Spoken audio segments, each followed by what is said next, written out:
श्रीराम समर्थ श्रीराम। शुका सारिखे पूर्ण वैराग्य जाचे, वशिष्ठा परिज्ञान योगेश्वराचे, कवी वाल्मिका सारिखा मान्य ऐसा। नमस्कार माझा सद्गुरु रामदासा, मला वाटते अंतरित्वा वसावे, तुझ्या दासबोधासित्वा बोध व्हावे। अपत्या परी पाववी प्रेमग्रासा, महाराज या सद्गुरु रामदासा। जय जय रघुवीर समर्थ, सब संतन की जय, भारत माता की जय। श्रोता वक्ता श्रीराम समर्थ श्रीराम। उपस्थित सर्व साधक बंधू आणि भगिनींनो, दशक 14 समास 4 याची आपण काल प्रस्तावना आणि काही ओवी आपण चिंतनासाठी घेतल्या। त्यापैकी आता पुढील भाग आपण पाहणार आहोत। ओवी क्रमांक 3 पुढील भाग आज आपण पाहणार आहोत।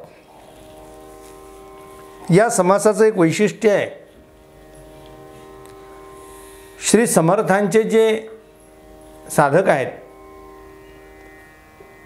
समर्थांचे जे महंत आहेत, त्या महंतांमध्ये काही प्रचारक आहेत, आध्यात्मिक प्रचार करणारे, धर्मप्रचार करणारे, संस्कृती समजून सांगणारे, न्याय नीतीच्या गोष्टी सांगणारे, आध्यात्मिक मार्गाला नेणारे असे समर्थांचे महंत आहेत। त्यामुळे त्या महंतांकडे कोणती जबाबदारी समर्थांनी दिलेली आहे त्याचा विचार करता समर्थांनी त्या सर्व शिष्यांना अशा प्रकारची सूचना दिली आहे की तुम्ही कीर्तनाच्या माध्यमातून ज्ञान प्रचार करा, लोकांना चांगल्या गोष्टी सांगा, सन्मार्गाला न्या, धर्मसंस्थापना करा, धर्मकार्य करा, धर्मजागरण करा। म्हणून कीर्तन हे प्रबोधनाचं एक फार मोठं माध्यम, हे श्री नामदेव महाराजांपासून तर आजपर्यंत ते अव्याहतपणे चालू आहे। महाराज म्हणतात आहे, संत नामदेव महाराज म्हणतात आहे की नाचू कीर्तनाचे रंगी आणि काय करू, ज्ञानदीप लावू जगी। म्हणजे जनांना सन्मार्ग दाखवण्यासाठी, सद्धर्म सांगण्यासाठी, सदाचार कळण्यासाठी, ज्ञानाचा प्रचार होण्यासाठी कीर्तन हे अत्यंत उत्तम असं प्रभावी माध्यम पूर्वापारपासून आजपर्यंत चालत आलेलं आहे। ज्या गोष्टी व्यवहारात आम्हाला कळत नाहीत त्या कीर्तनाच्या माध्यमातून आम्हाला कळतात। व्यवहारात होणाऱ्या चुका दुरुस्त होण्यासाठी आम्हाला कीर्तन प्रवचनाचा आधार घ्यावा लागतो, कारण शालेय शिक्षणामध्ये सगळ्याच गोष्टी येतात असं म्हणता येत नाही। म्हणून त्या माध्यमातून, कीर्तनाच्या माध्यमातून सगळ्या गोष्टी कळाव्या म्हणून कीर्तनकाराने कसं असावं याची आचारसंहिता समर्थांनी या समासामध्ये दिलेली आहे। जो समाजाला मार्गदर्शक आहे तो कसा असला पाहिजे, त्याच्या सगळ्या कृती कशा असल्या पाहिजे, म्हणून समर्थांनी या समासाची रचना केली। समर्थ म्हणतात आहे, ओवी क्रमांक 3 पुढील भाग। घसणी घिसणी घसरणे घसरपणे, घसर घसरू घसा खाणे, घुमघुमेची घुमणे योग्य नव्हे श्रीराम। नाना नामे भगवंताची, नाना ध्याने सगुणाची, नाना कीर्तने कीर्तीची, अद्भुत करावे श्रीराम। समर्थांनी ती आज्ञा केलेली आहे की आपण कीर्तन करताना एखादा विषय सांगत असताना जबरदस्तीने कुठल्या आपल्या मनातील असलेल्या विषयावर घसरू नये. मला लोकांना काय सांगायचं आहे हे आधी ठरवलं पाहिजे. कुठला संस्कार करायचा आहे, कुठला मेसेज द्यायचा आहे हे निश्चित असलं पाहिजे आणि ती जबाबदारी बोलणारीची आहे. त्यानंतर बोलत असताना, गात असताना अनेकदा घशामध्ये काही अडचणी येतात. खोकलावं लागते, खोकरावं लागते, घसा खवखव करतो. म्हणून त्याची काळजी आधी घ्या आणि तसं करू नका असं समर्थ म्हणतात. ते टाळा. असं करत असताना समर्थ म्हणतात, नाना नामे भगवंताची, नाना ध्याने सगुणाची, नाना कीर्तने कीर्तीची अद्भुत करावी. कीर्तनाचे किती माध्यम आहेत आणि कीर्तनाचे किती विषय आहेत समर्थ इथे स्पष्ट करतात. नाना नामे भगवंताची, भगवंताचं नाम निघालं पाहिजे. ज्या कीर्तनात नाम आहे त्या कीर्तनात राम आहे. राम नाही, नाम नाही तिथे राम नाही. म्हणून नामस्मरण निरंतर ते जाणावे पुण्य शरीर, श्री समर्थ त्यासाठी म्हणतात. नामे विषबाधा हरती. नामाने काय काय होते, नामस्मरणाचा समास पहा तुम्ही. मग हे नामे किती आहेत? अनंत नामे आहेत. भगवंताच्या नामांना काही संख्या कमी आहे का? अनेक नामं भगवंताची आहेत, पण त्याची संख्या मर्यादित करून आम्ही सहस्त्र म्हटलेलं आहे. 1000 नावं त्यांची आहेत. मग कुठलं नाम आम्ही जपलं पाहिजे? जो जो ज्या ज्या पंथाचा किंवा त्यांच्या संप्रदायाचा प्रचारक आहे तो तो त्याच्या त्याच्या भगवंताच्या नामाची महती सांगत असतो आणि त्या महतीनुसार त्यांनी तशा प्रकारचं नाम घेतलं पाहिजे असा आग्रह धरतो. गणेश भक्त असतील तर गणेशाचा जप करावा म्हणतात. शंकराचे भक्त असतील तर ओम नमः शिवाय जप करा म्हणतात. रामभक्त असतील तर श्रीराम जय राम जय जय राम असा मंत्र जप करा म्हणतात. ज्या ज्या देवतांचे तुम्ही भक्त आहात, प्रचारक आहात किंवा संप्रदायाची आम्हाला जी शिकवण आहे त्यानुसार त्याचा आग्रह आपण धरला जातो. पण समर्थांनी त्याचं स्पष्टीकरण इथे केलेलं आहे. सहस्त्रनामामध्ये कोणी सहस्त्रनाम आहे, त्या नामापैकी कुठलं नाम जपावं? कोणी एक जपता होत असे सार्थक. त्या अनंत नामापैकी कुठल्याही एका नामाला जरी आम्ही जपलं तरी आम्ही त्या भगवंतापर्यंत पोचतो असा विश्वास श्रोत्यांना दिला पाहिजे. आग्रह नाही आहे. ज्याला ज्याची भक्ती करावी वाटते त्याची भक्ती, त्याचं नाम घेऊन सुद्धा आपण त्याच ठिकाणी जाऊ शकतो. जसं भगवंताकडे जात असताना आम्ही नामाचा विचार करतो आणि एखाद्या स्थळाच्याकडे जाताना आम्ही एखाद्या वाहनाचा विचार करतो. दिल्लीला जायचं आहे, कुठल्या मार्गाने जायचं आणि कुठल्या साधनाने जायचं ते आपल्या सोयीचा प्रत्येकाने आपला विचार केला पाहिजे. ज्याला पटकन पोचायचं आहे ते लोक विमानाने जातात. ज्यांना थोडा अवकाश आहे आणि आरामात जायचं आहे ते रेल्वेने जातात. काही लोक दुचाकीचा वापर करतात तर काही लोक 4 चाकीचा वापर करतात. काही लोक भारत भ्रमण व्हावं म्हणून पायीसुद्धा प्रवास करतात. साधन कोणतं वापरलं आहे याला फार महत्त्व नाही, साध्य काय आहे हे महत्त्वाचं आहे. म्हणून भगवंताकडे पोचण्याचं माध्यम, साधन म्हणजे नाम आहे. त्या नामाच्या माध्यमातून आपण नामीपर्यंत पोचणार. म्हणून सहस्त्रनामामध्ये कोणी एक स्मरता होतच हे सार्थक. कारण भगवंत तो एकच आहे, त्यापर्यंत पोचायचं आहे. मार्ग भिन्न भिन्न असू शकतात. भक्ती मार्ग आहे, योग मार्ग आहे, ज्ञान मार्ग आहे, कर्म मार्ग आहे. कुठल्या मार्गाने तुम्हाला जायचं आहे, मार्ग तुम्ही निवडा. नाम कोणतं आहे, अनंत नाम आहे, कुठलं नाम निवडायचं आहे तुम्ही निवडा. काही असं बंधन नाही आहे. सुभाषितकार सांगतात, आकाशात पतितम तोयम यथा गच्छती सागरम सर्वदेव नमस्कार केशवम प्रति गच्छती. केशवाला जर जाऊन तो आपला नमस्कार मिळत असेल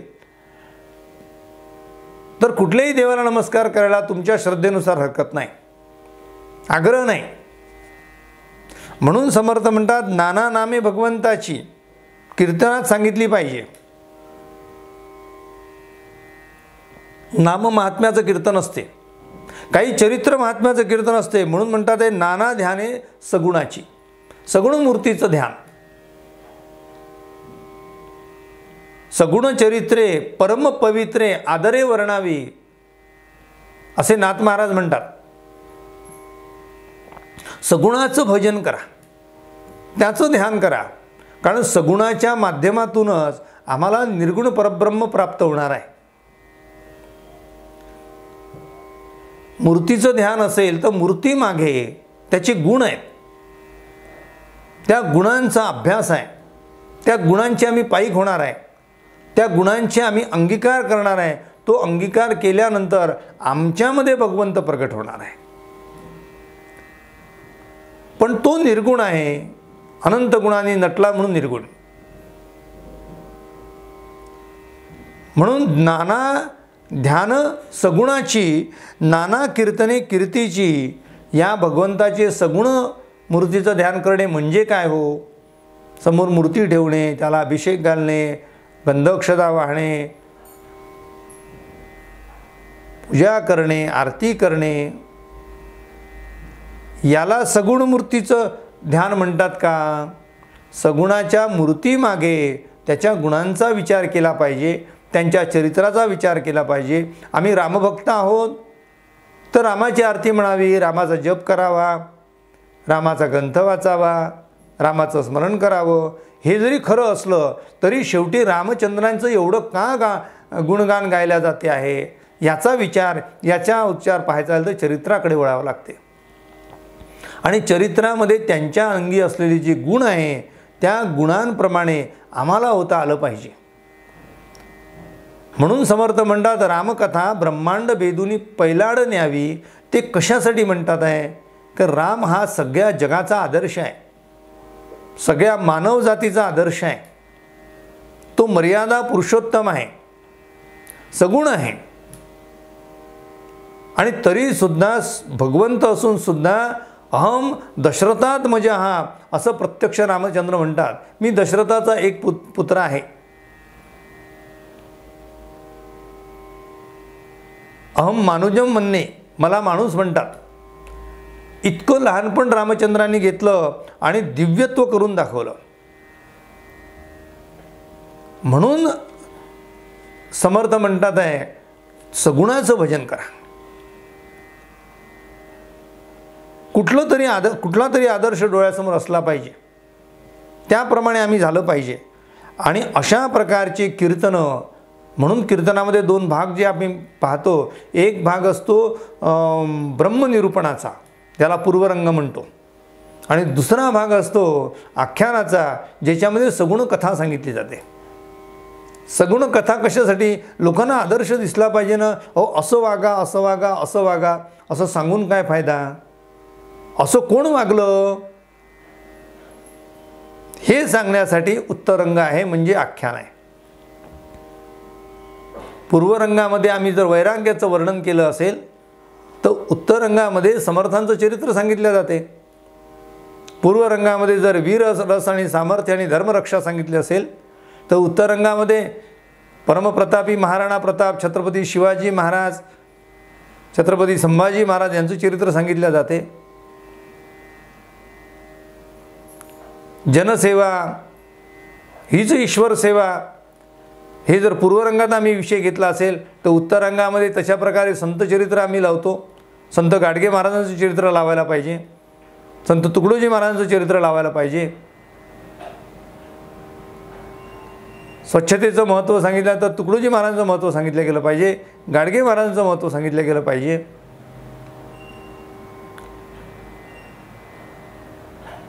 किती नावं सांगावे, किती संतांची चरित्र सांगावे.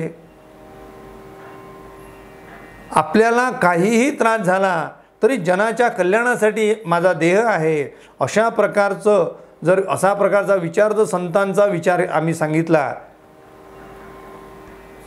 जगाच्या कल्याणा संताच्या विभूती देह कष्टविती परोपकारे किंवा देह कष्टविती उपकारे, अशा प्रकारचा विचार जर पूर्वरंगात आम्ही सांगितला असेल तर उत्तररंगासाठी आख्यान मात्र तुम्ही संत ज्ञानेश्वर माऊलीचं सांगितलं पाहिजे, सगळ्या संतांचं सांगितलं पाहिजे. संत चरण रज लागता सहज वासनेची बीज जळून जावे, मग राम नामे उपजे आवडी सुख घडोघडी वाळू लागे, कंठी प्रेम दाटे नैनी निरलोटे हृदयी प्रगटे राम रूप. तुका म्हणे साधन सुलभ गोमटे परी उपतिष्ठे पूर्व पुण्य. हे जर आम्हाला सांगायचं असेल तर नाममात्म्य जर पूर्वरंगात सांगितलं असेल, संत महात्म्य जर पूर्वरंगात सांगितलं असेल तर उत्तर रंगामध्ये त्याचं आख्यान दृष्टांत म्हणून तुम्हाला त्याप्रमाणे चरित्र निवडावं लागेल. वाल्मिकींचं चरित्र सांगावं लागेल. संतांच्या भेटीमुळे रामाच्या नामाची गोडी लागली ते सांगता आलं पाहिजे. आणि त्या नामातून वाल्याचा वाल्मिक कसा झाला, एवढं परिवर्तन केवळ संतांच्या पदस्पर्शाने झालं, हे चरित्र आपल्याला आख्यानात सांगता आलं पाहिजे. म्हणून समर्थ म्हणतात आहे की तुम्ही पूर्वरंगामध्ये जरी तुम्ही निर्गुणाचं वर्णन केलं असेल तर त्या निर्गुणाचा एक गुण जो प्रकर्षाने समाजामध्ये बिंबवायचा आहे त्याचं एक आख्यान आपण उत्तररंगात सांगता आलं पाहिजे. तळहाती शिर धरुणी शत्रुदलासी लढुनी मातृभूमी रक्षणार्थ अर्पण करू प्राण, हा जर आम्ही पूर्वरंग घेतला असेल तर उत्तर रंगामध्ये आम्ही परमप्रतापी झाशीच्या राणीचं चरित्र सांगितलं पाहिजे, तानाजी मालुसरेंचं चरित्र सांगितलं पाहिजे. चरित्र कोणतं सांगतात आहे तर तो दृष्टांत आहे, तर पूर्वरंग हा सिद्धांत आहे. म्हणून सगुणाचे आधारे निर्गुण पावीचे निर्धारे, अशा प्रकारचं जे चरित्र आहे ते सांगितलं पाहिजे. म्हणून कीर्तनकारांना उपदेश समर्थ करतात आहे, सांगतात आहे. नाना नामे भगवंताची, नाना ध्याने सगुणाची, नाना कीर्तने कीर्तीची अद्भुत करावी. कीर्तन करताना ते अद्भुतच वाटलं पाहिजे. दोन गोष्टी आहे, कीर्तन अद्भुत तेव्हा वाटते किंवा तेव्हा होते, दोन्ही गोष्टी सांगतो. ऐकणारा जर तेवढा उत्कंठेने ऐकत असेल, त्या भावातून ऐकत असेल तर समोरचे जे भाव कळतात. आणि दुसरी गोष्ट, कीर्तन करणारा जर तितका उत्कट असेल तर तो भाव समाजापर्यंत आपोआप पोचतो. इथे कुठल्याही प्रकारचा दंभाचार नाही, कुठेही ढोंग नाही, तिथे कुठल्याही प्रकारचा आविर्भाव नाही, कुठेही नाटकीपणा नाही. जे स्वच्छ आहे ते सांगितले जाते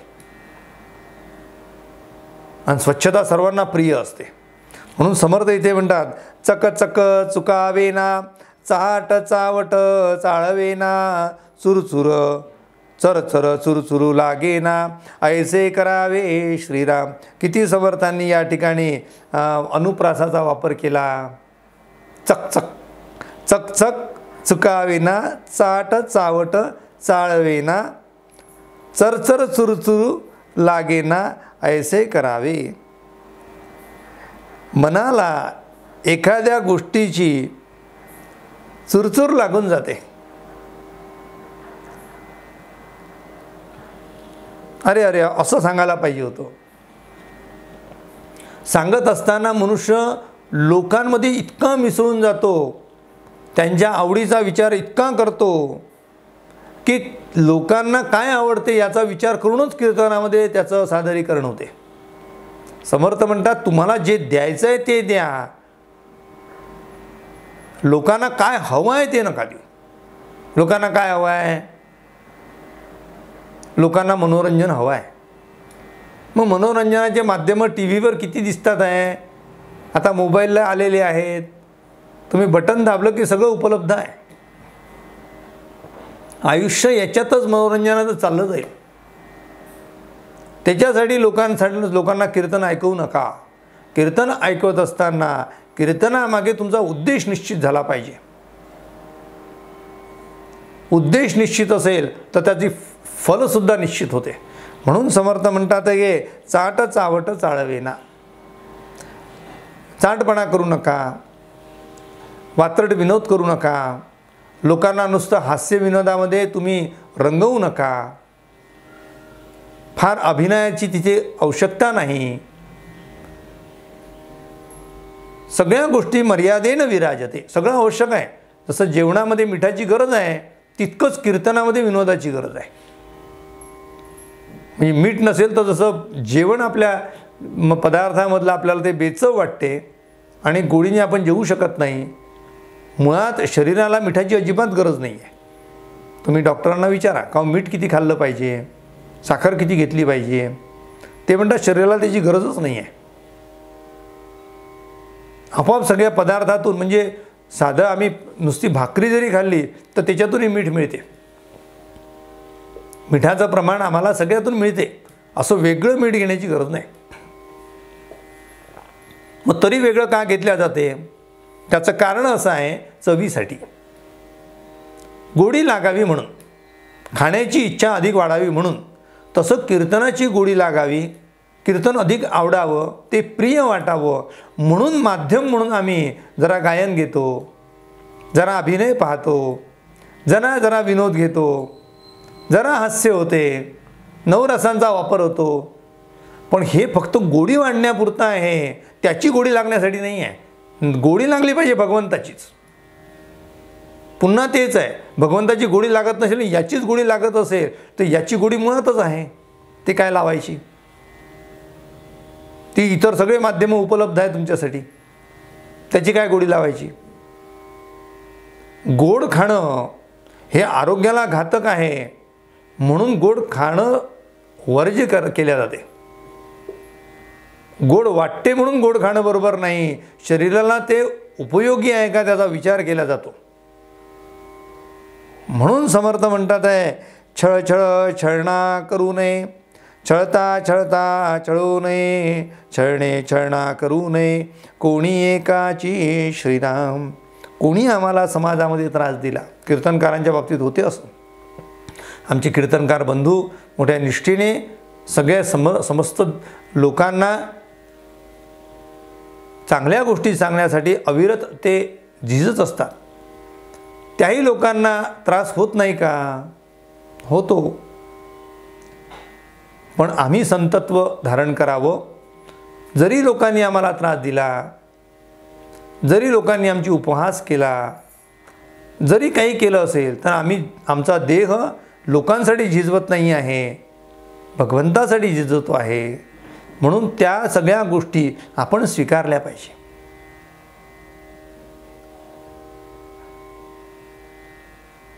माऊलींचं चरित्र पहा, काय अद्भुत चरित्र आहे. संत सुखे व्हावे पाणी. जरी लोक आपल्यावर रागवले असतील तर संतांनी सुखाने पाण्याची भूमिका धारण करावी. नाथांचं चरित्र पहा, किती नम्रता, किती त्यांच्यामध्ये असलेला तो सात्विक भाव. मग ते संतत्व तुमच्यामध्ये आलं की जनामध्ये हळूहळू पसरू लागते. ते जसं शिक्षकाकडे पाहिल्यानंतर विद्यार्थी शिकतो, याचा अर्थ असा की तो वर्गात जेव्हा शिक्षक उभा असतो, हातात पुस्तक घेतल्या जाते, खडू घेतल्या जाते, त्यानंतर वर्गात विद्यार्थ्यांना अर्धा तास मार्गदर्शन केले जाते, याला औपचारिक शिक्षण असं म्हणतात. पण खरे विद्यार्थी शिकतात ते अनौपचारिक शिक्षणातून.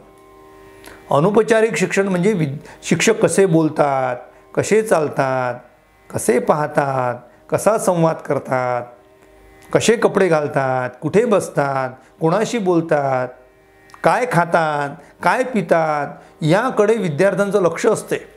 आणि त्याकडे पाहूनच विद्यार्थी तो घडत असतो. याला अनौपचारिक शिक्षण म्हणतात.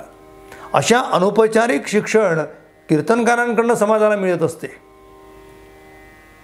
नुसतं कीर्तनामध्ये मी सांगतो म्हणजे कीर्तनाचा प्रभाव पडतो, त्यापेक्षाही जास्त कीर्तनाव्यतिरिक्त त्याचं जीवन कसं आहे त्याचाही विचार समाज करत असतो.